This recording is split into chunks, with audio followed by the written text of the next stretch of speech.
Thank you for listening to Interview with DJ Nocturna. If you're watching on my YouTube channel, please like, subscribe, and share, as I always say. Well, I'm such an honor to have on the show. I have singer-songwriter, and one of the founding members of a UK-based soulful indie band called Karamelien. I have Léanie Kaleido. Welcome to the show. Perfectly. You said it perfectly. I get so many different variations of all of my names. So I know. It's very unique. I guess you can say that. So it's not common, which is a good thing. That's why I always have to ask, can you please pronounce it? You know, I always ask everybody that comes on the show, even though it's a simple name, I have to ask because sometimes people pronounce it differently. But you know, so Mark Foster is the guitarist who's also in the band. Yeah. So he's played with me live throughout my whole songwriting. Well, yeah, I mean, when I started playing live, which wasn't really until my 30s, I'd been in bands a little bit before at university. And then I was writing songs, making demos, but I suffered really badly with stage fright. So it was only in my 30s, I don't want to give my age away too much, but that was when he joined me, and we started doing live gigs, and I got a little bit more into the swing of it. I wouldn't say I ever feel comfortable performing live. I love being home in the studio. But yeah, he's although he wasn't on my second or third album, that was just to do with circumstances at the time, you know, lockdown.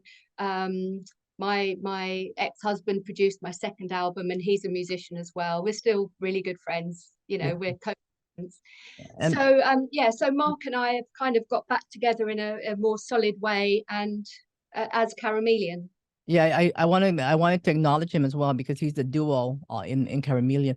And also I wanted to give my deepest condolences to the passing of your father, who of course is the legendary original founding guitarist for the Yardbirds, Topham. Yeah. My deepest condolences. I know he passed away in January of yeah. And you know, I gotta say, your song is it's just constantly on my head now. I've been playing it, Ascension Heights. I've always loved his instrumental track called Ascension. I love it too. Yes. I now this is your debut single, and you actually wrote the lyrics to this one, right? You put lyrics in it. Yeah, so I wrote the music to fit around the section that I sampled from his track, and I wrote the lyrics because we knew that he didn't have long left, and he's had this dementia for quite a long time now. He sort of tried to conceal it for a long time, as you do when you don't really want to admit what's going on. And then he got progressively worse and worse, and I knew that he's an extremely spiritual man. I mean, I'm not really. I do a bit of Buddhist chanting, but in between I'm a really terrible person. So but he converted to Islam back in the 60s. Just a very deeply spiritual man, and I felt like he kind of definitely already left really by the very end. But the lyrics are really just to kind of describe his last couple of years, just gradually making his way to his Ascension Heights. And I've always loved that song. We actually used that for our walk-in music for my wedding and it's so appropriate too, and in every way. The whole I just thought I've got to turn this into a song, and I had this kind of groovy bass line in my head, and that's when I had an online mentoring session with Morris Pleasure, Mo, and I said, would you play bass on this track? And he said, yeah, I'll give it a go. So we did it via Zoom, and I'm so pleased. Yeah, he's a great guy. And it's amazing because he's one of the members of Earth, Wind and Fire. I know he does a lot of their live shows as well, and I know he was involved in the film that Michael Jackson put out, This Is It, as well. And I know he's done some Roberta Flack stuff, and I love Roberta Flack. I'm interested to know which one in particular, but so that's wonderful. He's tell us about the actual member. I know that it's produced by Mark Gardner as well. Yeah, Ascension Heights and Lionhearts, both produced by Mark Gardner. I don't know how much background you know, but I am a massive Ride fan. I always bang on about it, but I've loved them since the very beginning. And in fact, that's where Kaleido comes from. Oh, okay. It comes from their track Kaleidoscope. It's a long story. I didn't change my name. I changed my name because I have an adopted dad, Alan, my mum's second husband. So I still got a dad left, which is, I'm lucky in the dad Yeah. department. But he had a name that wasn't particularly rock and roll. In fact, it meant something quite rude in German. And I didn't want to sort of disrespect either father. So I thought, I'm going to change my name to something. What shall I do? And this was when I was 19. And I changed it to Kaleido. And then for the next God knows how long, I was explaining to people, they would say, where's Kaleido from? And I would say, well, there was this band back in the 90s. They're called Ride. And they'd say, who? If they're not into indie or shoegaze. And then all of a sudden in 2014, 15 or whenever it was, they got back together. And all of a sudden I could say Kaleido is it's from a track called Kaleidoscope by a band that still exists and still going strong. So Yeah, so I I know that. contacted Mark. Yeah, and he agreed. Yeah, I know he also did some songs with Robin Guthrie. Yeah, which is amazing. Just beautiful. Yeah. I did an interview with Robin Guthrie a while ago, and Did you? Just amazing. Wow. What was he Yeah. like?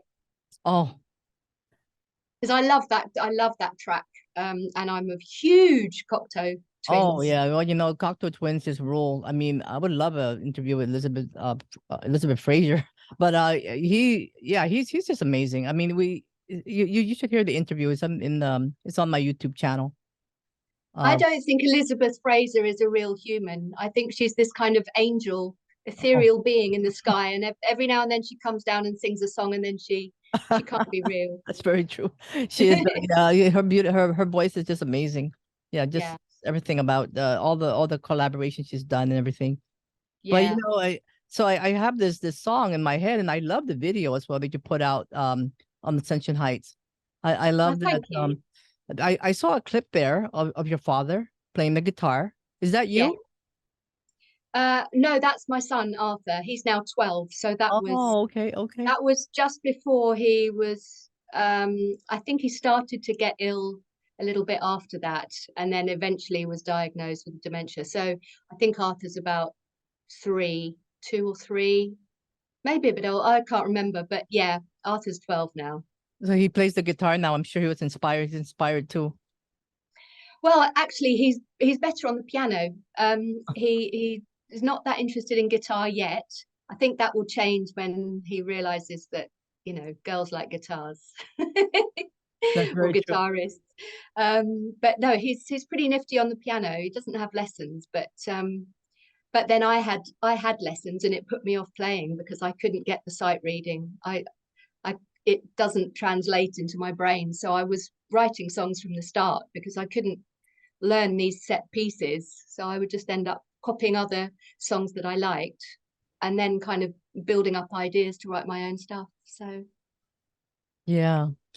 I know you have a special bond with your father because I see the spiritual aspect. He was a spiritual man, like you mentioned, and you are too. Because I mean, these songs, Ascension Heights and Wait for Me is another one. Yeah, I think I try. Well, I don't try. It just comes out that way. I tend to write. I think one of my strengths is my lyrics because I try and keep it Beautiful quirky. lyrics. I don't like the old cliches. I mean, they do crop up in my songs, obviously, but like I say, I've always liked slightly dark lyrics that look beyond everyday life or looking at life in a different way. I love the lyrics of the song. How you put that in. You mentioned I spend my life looking for the rainbow. It's quite beautiful. Yeah, Because we see rainbows yeah. in Hawaii all the time. Oh, Yeah, that's but amazing. and your reference to dolphins and the ocean and just the beauty of all of that, how it's all Yeah. altogether. It was like he was being set free, but set free very slowly. It's not a way he would have wanted to go. So when did you write the lyrics for Ascension Heights? That was a couple of years ago. Oh, okay. When I knew that he was getting progressively worse. He didn't really know who I was anymore. Oh. I mean, towards the last 18 months, he didn't really know himself either. It's a horrible, horrible disease. We're doing a tribute at the Eel Pie Club, which is a sort of legendary club in Richmond, Twickenham. And we're going to try and raise money for Alzheimer's Society, because it's just such a horrible disease, because you actually leave the planet before your body does, and Yeah, it's so upsetting for the family. yeah, I can understand. I don't mention this on the air, but my father also had that, and he passed away, as well as Parkinson's disease. Oh, Yeah, oh God. so I can totally feel that for you. I understand. Yeah, thank you. Yeah. So and, you know, another song that I really like, and I know this is you mentioned on on your press release, that is "Wait for Me" is a sonic exploration of incarnation. Yes. Reincarnation, is that reincarnation? Yeah. Reincarnation, yeah. It was inspired by an old friend of mine who used to work in the music business, and he's always supported my music, and he rings me from time to time, and he gave me a ring and said that his nephew was having a book written about his experience of having these visions and dreams where he could vividly recall being in a war. And it turns out that when he went to research it all the facts stacked up that it was very possible that he'd lived a previous life. And I've always liked that idea, because we're all made of energy, and when we die, that energy has to go somewhere. So you know, whether we come back as actual humans or I don't know, but I like the idea that we're always here. And yeah, it was the story's been made into a book, which I think is already a bestseller in Holland, and I think it's coming out in England in July. So I haven't read the book yet, but I'd heard about the plot and therefore thought it would be great to write a song about that. So I did. It's a beautiful lyrics again, by the way. I have to acknowledge the lyrics here, because and this song was produced by one of the I guess one of the members of the Flock of Seagulls, Chris Mars. Yeah.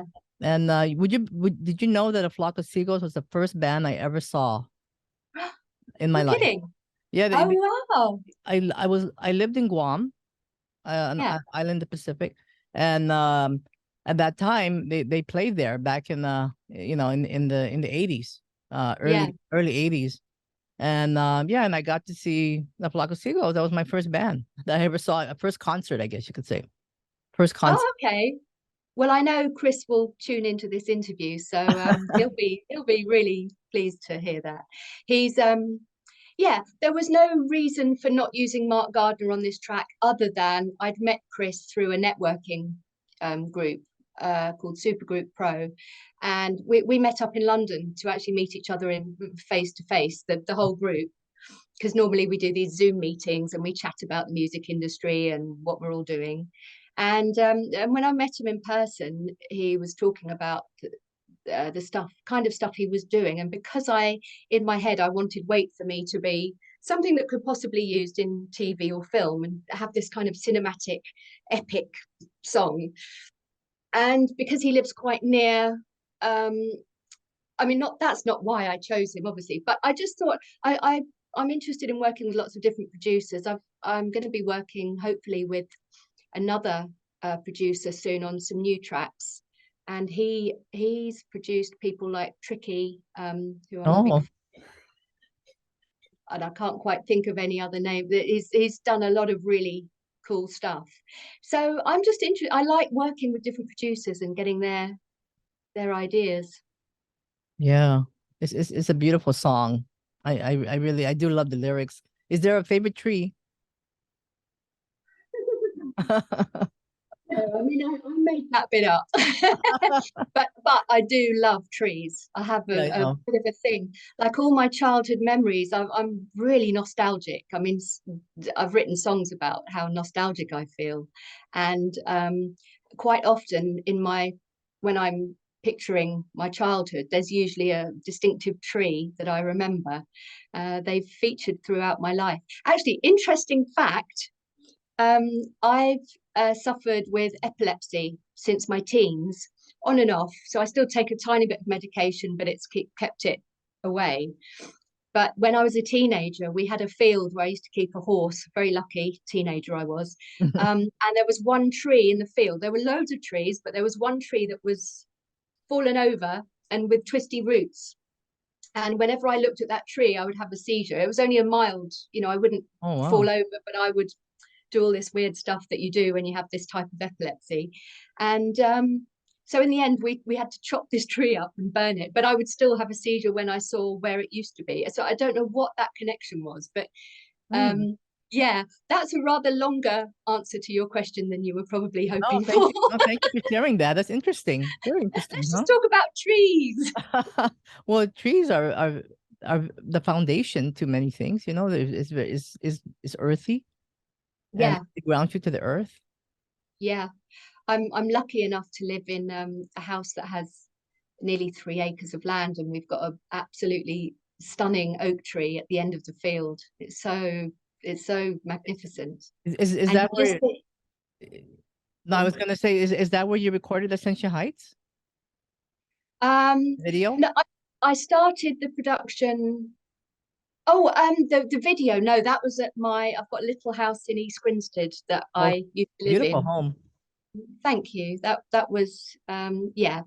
I rent that out to some people now, but yeah, that was just shot. I just do a little shout out to Iveshka Ghost, who shot the video. He did that and Lionhearts. Oh Um, yeah. he's actually a very good. He's an excellent film producer. He's won awards for low budget movies and stuff. So when he said he'd do the videos for us, I was really chuffed. Well, I'm sure, and if people listen to Wait for Me, they will always. I mean, for me, I would. It's part of just having that connection with somebody that you love, and you'll never. It will always be there. There'll always be a connection, no matter where they go, no matter if they ascended somewhere else. There'll always Yeah, be that connection. yeah. That's what I wanted. I wanted it to be emotional, but uplifting and reassuring, like a Yeah, comfort. it is very comforting. And Mm. and I know you mentioned Lionheart. That's your other single that you released, and that's Yeah. other spirit. Tell us about that one. Lionhearts was I was chatting with a friend of mine in the music industry. He was mentoring me at the time and giving me ideas. Go and write a song about this. Go and write a song about that. And normally, when people tell me to write a song about something, I just kind of close down and go, no, I'm going to write a song about what I want to write about. But this guy, he's lovely. He's called Jeff Franzel. He's a great pianist and songwriter. And he said, we were talking about the pandemic and the war in Ukraine and all the crap that's going on. And he said, go and write a song about it.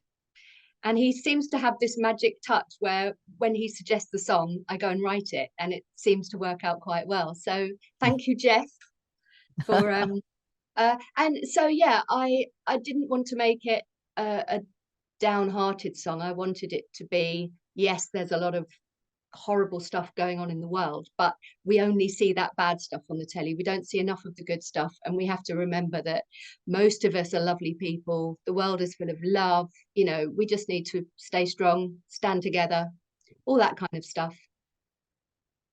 I was watching an interview that your dad did. I think it was with the BBC News.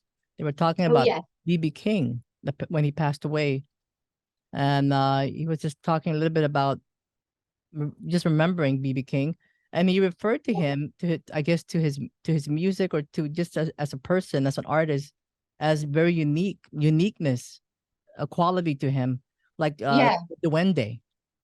And that yes, stuck with me because I believe in the Duende, and it's it's a theory by Pedro Garcia Lorca, who talked about the duende because it's reflected in art, in music, and dance, and the flamencos particularly, but in everything in music as well. So I just thought that your father is a very spiritual man, and he's very knowledgeable in those kind of things. And he, Yeah, yeah, he really did know how to spot those nuances in music that not everybody would necessarily get. I don't know.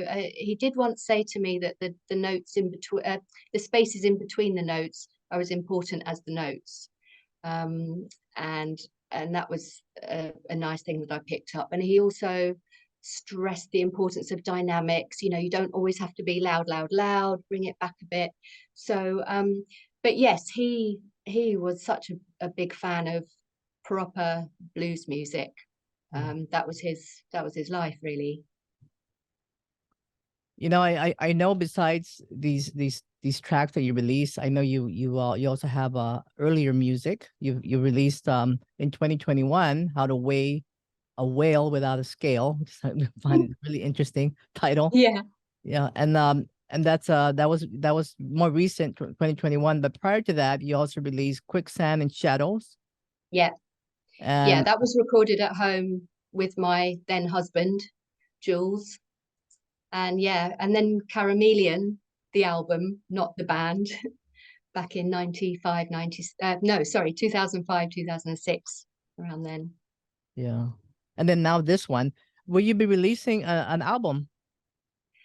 I think so. I think I'm just going to do each song as it comes, and then possibly once I've got 5 or 6 singles out there, maybe then, because it's expensive producing an album, Yeah. you want to get it right. So I think I'm just going to do each track as it goes, and then possibly put them all together on an album with, say, 4 or 5 new tracks. So yeah, it was started as just something for fun, really, because Mhm. I think you can have a bit more artistic freedom. I mean, that shouldn't be the case, but I felt by having a band name, I could explore more sort of styles and a little bit of a hip hop feel to the beats.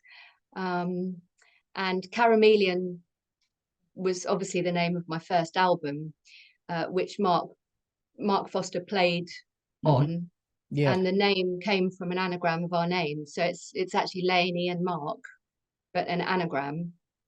And so because we're back together doing this Karamelien project, you know, it seemed like the perfect name. Yeah, it's a great name. And Thank you. you know, I can't wait to hear the rest that you're gonna be releasing eventually. Yeah. Hopefully you'll be do you think it's gonna be in the same theme? Yes, I'm going to stick with the groovy beats, hopefully some groovy bass lines. I've got a whole bunch of songs ready to record. And I Oh, mean, even okay. this morning I wrote one, and then yesterday morning I wrote a Christmas song. I don't know why. Oh. And in fact, Dave Grohl, I know you're listening out there. This song I wrote in my head, it sounds like the Foo Fighters got together with Lana Del Rey and made a Christmas song. I know that sounds a little bit strange, but I've decided that once I've recorded a demo of it, I'm gonna get it out there to Dave and say, Dave, do a duet with me, or get Lana Del Rey to do a duet with you. Make Wow, me some money, for God's sake. wonderful. Yeah, I'm enjoying the 3 songs. I think they're all wonderfully done. I mean, just and like I said, I have it in my head. I keep playing that song over and over again, Ascension Heights. That's a great Yeah, beat. It's just really it's just the lyrics itself is just wonderful. And yeah. and of course a big shout out to Shauna at Shameless Promotion PR. Oh, she's amazing. Yeah, Yeah, everybody loves Shauna. Yeah, she yeah. really is. And she's got a lot of I was actually recommended her by Mark from Ride. He said, oh get Shauna on board. He said she's like a dog with a bone. She'll just she is bulldoze her way through the through the media for you. So, and she has, I've got some great opportunities, like this one. So thank you, Shauna. Mwah! So, any plans for live shows or anything like that down the road? Yes, I mean, like I say, it's not something I go out looking for. I know Um, you mentioned. just find it's not so much the gig itself, it's the worrying about it beforehand. But I've got a gig in April, which is just a local one, and we're going to stick some covers in as well. We're playing for the whole night, so although I've got enough material for 2 full sets and more, um, it, we're going to stick some covers in that we'll do in our own particular Yeah. way. Like for example, we do a version of Song 2, but just acoustic guitar and kind of jazzy. And then I'm just going to play a few songs at the tribute at the Eel Pie Club. And hopefully a couple of the Yardbirds are coming to that to play some songs as well. Oh, okay. Wow. Other than that, I think there's a possibility of a couple of festivals in the summer. Yeah, so I'm getting there gradually with the live stuff. It's a little bit late in life. No, it's okay. Like you said, Um, it's divine timing. yeah, yeah, I think so. I think had I made a huge success in my 20s, I probably would have turned into Amy Winehouse. And I think I needed that time to well, I haven't even grown up yet, but I think, yeah, there was part of me that used to really regret not playing live sooner, not not having more confidence sooner. But you can't regret things like that, like you You say. cannot. So, but you've been playing the piano for a long time, right? Yeah, I started when I was 7, started Oh. lessons, and immediately started coming into my next lesson, and my piano teacher, Mrs. Tennant, I remember her. And I would say, well, I haven't learned this piece, but look, I can play Moonlight Sonata by ear. And she'd say, oh my gosh. And then I would say, oh, and I've made up this tune. She said, you're going to be a songwriter. You're never going to be a concert pianist. So yeah, I've played for a long time. However, I'm not the greatest pianist, I have to say. I play in my own particular way, Mm. but I know. Do you play the guitar as well? Yeah, not. No, I'm just a strummer on guitar, and in fact, I've got tiny hands, and so I actually play a baritone ukulele, which is tuned Yeah, the yeah, same yeah. as the guitar. I read that. Yeah. So, Yeah, yeah, it's but much there's easier only to 4 strings, so yeah, it's easier. it's much easier to grip a ukulele. Yeah, that's Yeah, why that's I mean, we have that here, you know. yeah. Well, you can hear, I think, that when I started to sort of pick up a bit more guitar and use it to write songs, you can hear when I've written a song on the guitar because it's just bouncier. So I tend to, if I'm going to write a folky kind of jiggy type thing, I'll pick up the guitar. And if it's going to be a melancholy, floaty thing, it'll be on piano. So, Oh, well, you're a wonderful songwriter as thank you. well. And Thank you. I'm so grateful. I'm so thank you for coming on the show. And if people want to, look up your music, they can always go to your, what's the best way? They said the Bandcamp page. Well, Bandcamp is obviously amazing because I actually see a little bit of money coming from that. And my fans, I don't have a huge, I've got a lovely group of really loyal fans, and they're all a lot of them are Ride fans. They're people I've met through the Ride family kind of thing, and they're all so supportive. So Bandcamp, but also Spotify, YouTube, Apple Music, iTunes, and you can find my 3 albums under Léanie Kaleido, and then the 3 new singles with Karamelien. Yeah. So All right. Well, if you're listening on my YouTube channel, please like, subscribe, and share. Speaking with Léanie Kaleido from the Karamelians. Such an honor to have you in the show. Anything else? Anything else you want to mention or? oh gosh, um, no. I think I've waffled on way too much. We could carry on talking about trees though. No, I like the tree part. Yeah, that explains a lot. But no, just really just to say a big thank you to people who actually get in touch and say your song really meant something to me. That's what it's all about. It's not about making money. It's about making a little mark on the world before I Yeah, go. I feel like your music can definitely reach out to so many people that can relate to, you know, Yeah, to someone ascending, yeah, just loving somebody so much. yeah. Thank Yeah. you. So thank you for putting that out. And I'm looking forward to playing this interview as well. Cool. All right, my lovely. All right. Thank you. Thank you, Léanie, for being And on the say show. Okay, thank you for having me, and save up those air miles. okay. Well, okay, one moment. Okay, Dark Aloha.